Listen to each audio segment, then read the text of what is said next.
Umatmu iki piyean? Kok masih seperti ini? Terutama galak sekali. Orang Islam itu kan galak terhadap selain Islam. Tapi kalau masih ke mana? Magelang itu Mas? Ke Borobudur masih mau. Ke Klenteng masih mau. Tapi kalau ke gereja, oh nanti dulu ini kan.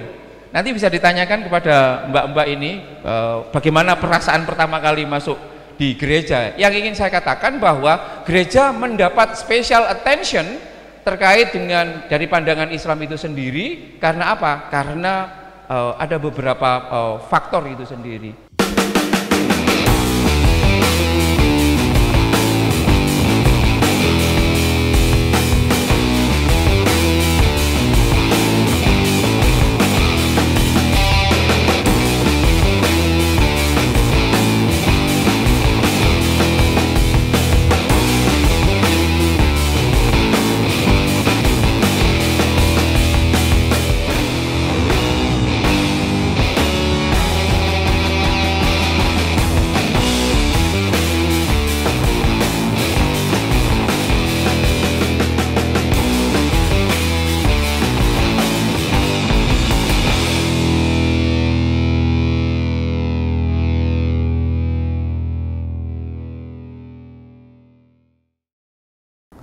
Shalom, kembali lagi bersama saya Leonardo Sirait.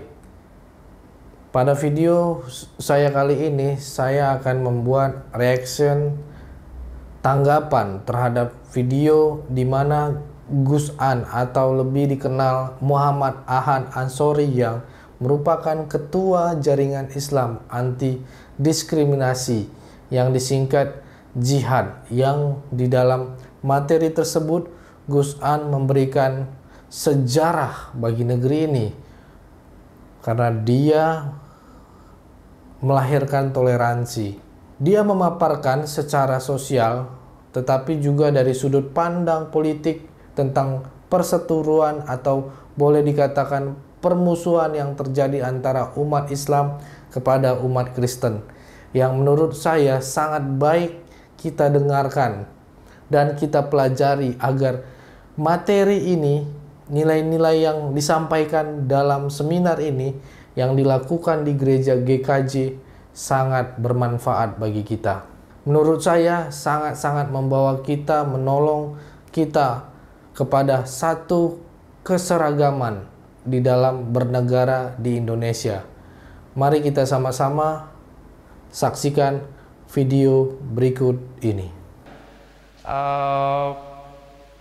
Ini jujur saja, ini acara dengan topik yang menurut saya impossible di Indonesia ini. Bayangkan saya Islam, dididik untuk nggak suka dengan orang Kristen karena menganggap Gusti ini orang Kristen piro mbak? Gak wani jawab, karena kita tahu jawabannya apa. Nah ini saya diundang untuk mengapresiasi sesuatu yang rumit, yang bahkan para pendeta saja juga akan memilih untuk tidak mengambil itu ketika diundang oleh NU dan MUI untuk menjelaskan jane Trinitas itu piye to Pak? 3 dalam 1, 1 dalam 3 iki piye? Karena takut wah ini salah jawab aku iso dipenggal dan dianggap tidak esa. Nah saya ketika diundang oleh beliaunya ini aku bilang ini kesukaanku ini. Kesukaanku. Belum tentu loh ada dosen meskipun di level UIN atau di apa yang berani kayak gitu. Karena pilihannya selalu polemis dan lain sebagainya. Nah, yang ingin saya katakan teman-teman sekalian, iki apa? Oh. Next, Mas. Oh, di sini ya. Oke. Saya ingin katakan bahwa posisi Yesus di dalam Islam itu dengan nama lain Isa. Saya KTP-nya namanya Muhammad Ansori. Tapi kalau jenengan nanya ke sana, pundi gerane Pak Muhammad Ansori, nggak akan ada yang tahu. Oh, Aan yang rambutnya merah, mereka tahu. Jadi kalau nanya Yesus di ini, mereka pasti gini. Tapi kalau Isa Al-Masih, oh ngerti kabeh. Artinya satu orang, ya satu person, tapi namanya banyak. Nah, di kami Yesus yang nama lain dari Isa Al-Masih itu dinarasikan sebanyak 25 kali di dalam Al-Qur'an. Kalau yang studi Al-Qur'an. Nggih ngapunten nggih. Nabi saya Nabi Muhammad itu gak sampai 5, gak sampai 10, Mbak. Kayak gitu. Kita nanya saja, misalkan kalau yang diwirid oleh ibu-ibu ini adalah nama suaminya ketimbang nama laki-laki lain, atau dia mewirid nama laki-laki lain lebih banyak dari nama suaminya, orang akan marah kan, loh kok yang kamu wirid ini nama laki-laki lain timbang ini. Yang ingin saya katakan bahwa di dalam kerangka Al-Quran itu sendiri, posisi Yesus itu, Isa itu sangat luar biasa. Nanti akan saya jelaskan kenapa dielu-elukan di dalam Al-Quran, tiba-tiba justru di Indonesia kamilah pengikut Islam ini yang menjadi kelompok yang, tidak semua orang Islam ya Pak Pendeta, tapi kalau lihat data ngerinya gereja yang ditutup misalkan, kemudian kita bisa tahu ini gimana, sama-sama the follower of Jesus dengan cara yang berbeda, kok tiba-tiba ininya berbeda. Nah, nanti akan saya jelaskan. Yang ingin saya katakan adalah bahwa sebenarnya posisi Yesus di dalam Al-Quran loh ya, bukan katanya kiai Pak. Kalau katanya kiai, katanya siapa, bisa berbeda. Ya sama-sama, karena kita bisa baca Al-Qurannya, ada terjemahannya. Ini yang saya catat, ini terjemahan. Jadi jangan khawatir Ibu Bapak. We all harusnya secara Alkitabiah, secara Quran itu sebenarnya posisinya sangat clear seperti itu. Nah, sebelum saya akan ngomong kenapa kok kami menjadi sangat tidak suka dengan jenengan semuanya, saya ingin mengapresiasi bahwa halo, mundur iki.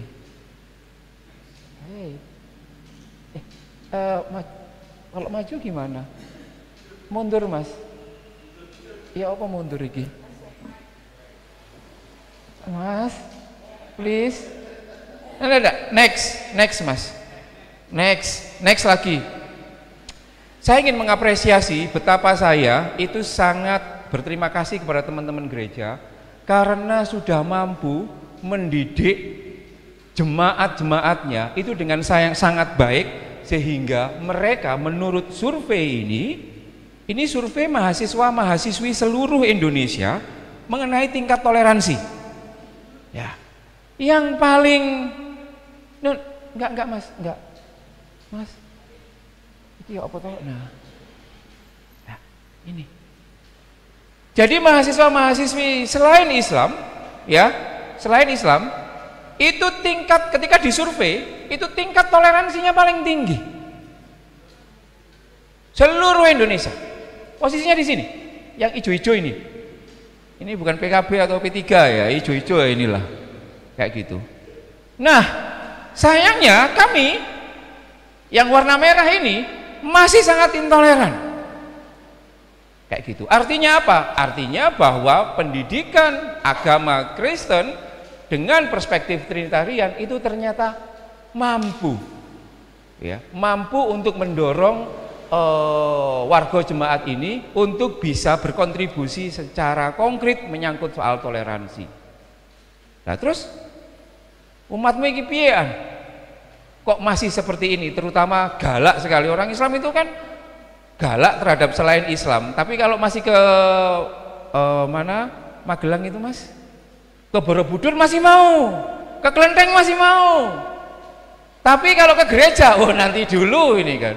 Nanti bisa ditanyakan kepada mbak-mbak ini bagaimana perasaan pertama kali masuk di gereja. Yang ingin saya katakan bahwa gereja mendapat special attention terkait dengan dari pandangan Islam itu sendiri. Karena apa? Karena ada beberapa faktor itu sendiri. Next Mas. Saya akan terus menyatakan kenapa sih kemudian angkanya tinggi sekali persekusi. Nanti masuk ke Trinitarian. Saya ingin seperti ini Bu Bapak. Tidak mungkin kita bisa menolong orang yang sedang sakit kalau kita tidak memahami sakitnya, kita tidak memahami psikologi orangnya. Nah, kalau ibu bapak ngomong, kenapa kok tetanggaku yang awalnya itu toleran menjadi tidak toleran? Itu kenapa dan lain sebagainya. Nanti ini akan menjadi bekal. Jadi menurut saya itu salah satu kuncinya itu adalah ada beberapa faktor. Next, Mas. Nanti salah satunya adalah faktor dari Trinitas itu sendiri. Yang pertama, orang itu bisa radikal dan toleran. Ini soal ketimpangan. Kalau kita kayanya terlaluan, ya keterlaluan, misalkan yang kemarin ya, yang Ditjen Pajak dan lain sebagainya, keterlaluan, itu kita marah.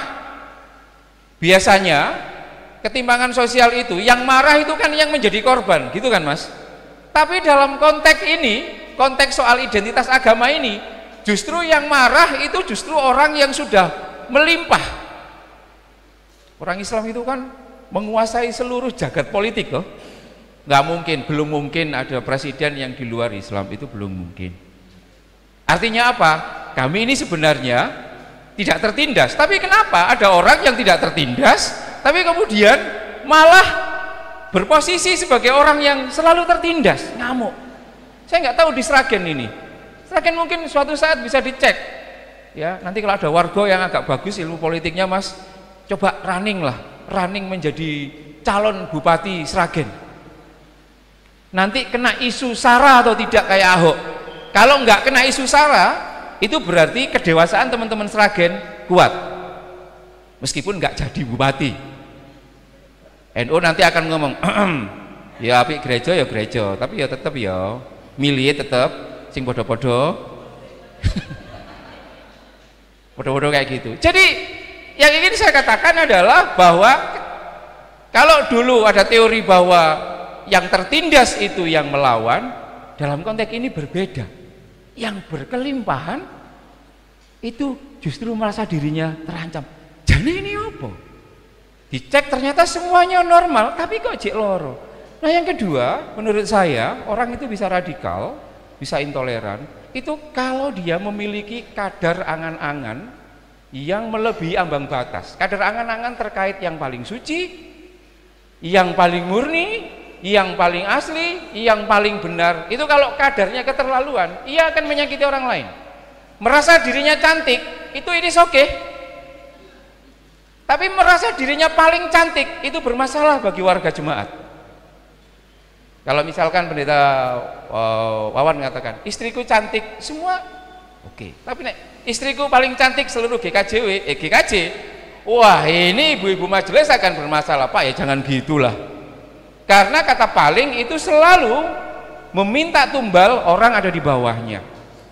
Nah yang ketiga menurut saya menjadi penting adalah kenapa banyak orang Islam yang masih tidak bisa menerima kekristenan dan menganggap kekristenan itu sebagai musuh, meskipun sama-sama mencintai dan mengimani Yesus ya. Di kami itu ibu bapak sekalian masih ingat rukun iman kita toh? Di rukun iman kami, kalau di ibu bapak itu syahadat 12 lah. Kami ini tidak dianggap sebagai orang Islam Sunni sejati kalau kami tidak mempercayai Nabi dan para Rasul sebelum Nabi Muhammad. Yang termasuk kami imani juga itu adalah Isa, Yesus, Musa, Ibrahim dan lain sebagainya, itu masuk menjadi kepercayaan kami. Nah kenapa kemudian kami yang jelas-jelas secara teologi itu meyakini Yesus itu sebagai bagian penting dari kredo faith kami, ternyata kok sangat nggak suka dengan ini? Ada faktornya. Pertama adalah soal pewarisan memori ingatan terkait kesesatan kristologi dan ketakutan historik Indonesia. Next Mas, saya akan jelaskan pelan-pelan saja. Jadi begini Bu Bapak, dulu sebelum kita merdeka, itu orang Islam itu menganggap bahwa negara Islam, negara Indonesia itu miliknya orang Islam. Lalu Belanda datang, nyebarin orang Kristen, orang Islam kemudian menjadi gini, wah kok makin lama kok makin seperti ini. Wargane GKJ Taman Asri kok semakin lama semakin susut dan pindah ke GKJ sebelah. Ada perasaan terancam. Nah pada waktu itu Belanda itu juga memberikan perlakuan yang sangat berbeda kepada pemeluk agama Islam dan pemeluk agama Kristen. Ini saya ambil datanya. dari bukunya ini. Jadi orang Kristen yang cuma 5% itu mendapat limpahan dana 1 juta gulden tiap tahun dari Belanda. Orang Islam yang jumlahnya jutaan cuma dapat 5.000 gulden. Jadi orang Islam ini seperti didu. Oh gini ya jadi orang Islam, dikuyo-kuyo begini. Nah memori itu kemudian terus dilembagakan. Sehingga ketika Belanda itu sudah nggak ada, kekristenan masih ada di sini, memorinya orang Islam itu masih begini. Kowe anak Londo, ya, kowe anak Londo dan kamu bagian dari penjajah itu sendiri. Yang kedua, orang Islam menjadi sangat marah ketika banyak orang Kristen tidak sepakat piagam Jakarta, Mas. Orang Islam, loh, jari ini dulur. Iki sing menang pertandingan kan aku. Pada waktu 45 itu yang paling banyak pendukungnya itu kan kelompok Islamis. Karena aku pendukung yang paling banyak, ya berarti aku yang boleh ngatur negara ini, tak atur sesuai agama Islam dengan piagam Jakarta. Konco-konco nasionalis dan konco-konco Kristen mengatakan, ojo ngono rek. Loh, jarene aku sing pemenang. Harusnya ya aku ikut. Aku mengatur soal itu. Sampai sekarang piagam Jakarta tidak terimplementasikan. Lukanya orang Islam mengatakan, anjene Kristen dibalik dalang semua itu. Jenenge wong ndak seneng, Mas. Mbak. Yang kedua yang ini membuat ini mungkin nggak akan pernah disampaikan ya. Di sini ada yang baptis tahun 67, antara 67 sampai 69. Jenengan pasti kalau belajar sejarah. Nanti coba dibuka baptisan buku baptis 67 sampai 69. Nggih, Mas. Nggih. Itu periode menggembirakan dan periode paling gelap.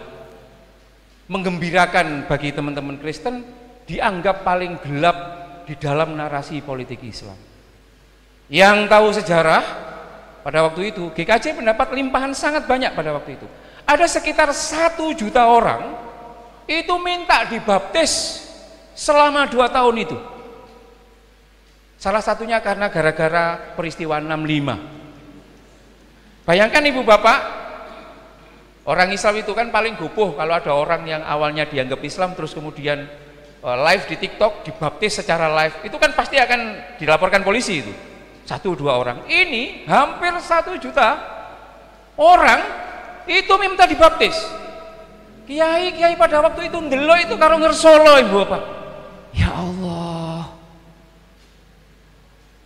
Ini bayangkan tiba-tiba separuh dari jemaat GKJ Taman Asri bedol desa nang Taman Murni.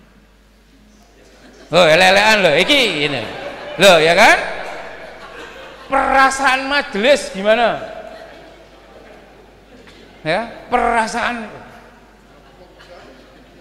Iki mau separuh, Mak. Ini 1 juta.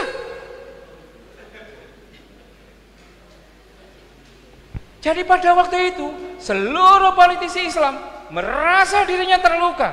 Ancen bener sing diomongno Al-Qur'an. Bahwa orang-orang Yahudi akhirnya dia mencari justifikasi. Benar kata di Al-Quran bahwa tidak akan rela wahai Muhammad, cari pembenaran, tidak akan rela orang walantar tu angkal Yahudi wala nasoro hatta tatabi amilatahum.